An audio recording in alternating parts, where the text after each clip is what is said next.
Not bad. This is quarantine hair. I'm always open to trying new things, especially when I know that I'm going to grow from it.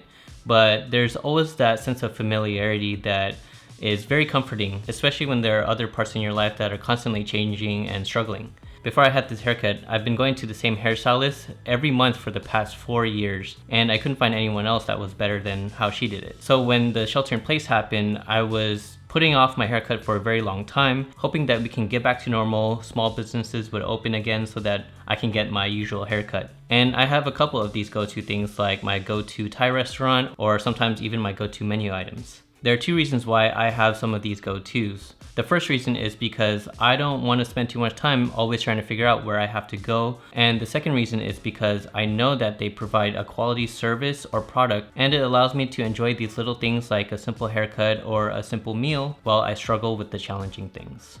Getting this haircut from home reminded me that I should embrace change and know that I will grow from it. Times like this during social distancing and shelter in place will really test us in how we handle big changes. Are we able to adapt to something that may not get back to normal anytime soon?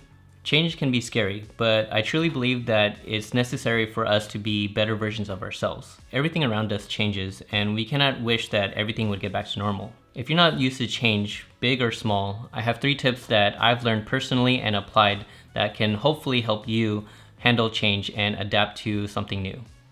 The first tip in learning how to handle change is to essentially start small. If there's something that you need to adapt to, determine what that small change would be and start with that. For example, if you've been eating out at restaurants every single day for every single meal, but now you need to save money for an important purchase like a car or maybe a laptop, the first small step that you can do is start to eat out only 6 times for a week, then 5 times for a week, then 4, and so on.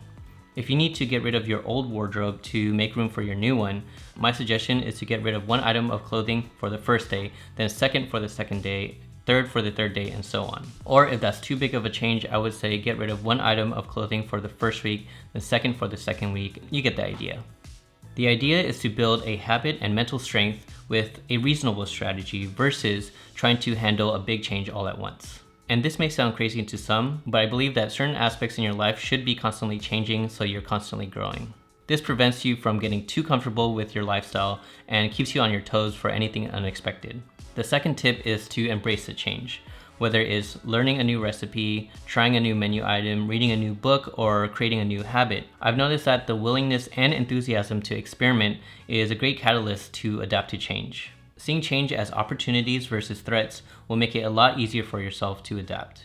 There are changes that might seem negative, especially in the beginning, such as downsizing to a smaller apartment, an injury from an activity, or a death from a loved one.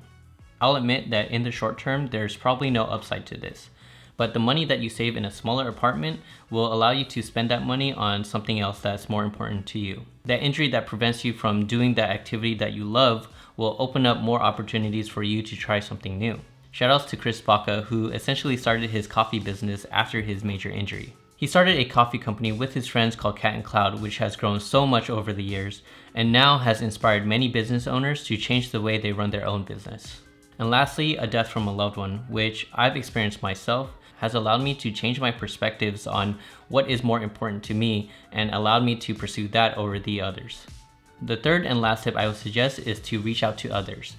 Chances are you're not the only one that has experienced a particular type of change. Reaching out to others may help you find people who have experienced the same thing to support you. They would understand your struggles, reassure you that things will get better, and may provide tips that help you get through it. Worst case, if you don't know anyone that can help you, there are always professionals who are trained to listen and to help you during these tough times. When my cousin passed away from suicide, I didn't tell anyone outside of my family for a very long time. I finally told my story and my struggles to my friends, to my colleagues, and even a therapist 6 to 9 months after my cousin's death. I received so much support from everybody, whether they've experienced something similar or not, and in the end, I truly wish that I opened up sooner.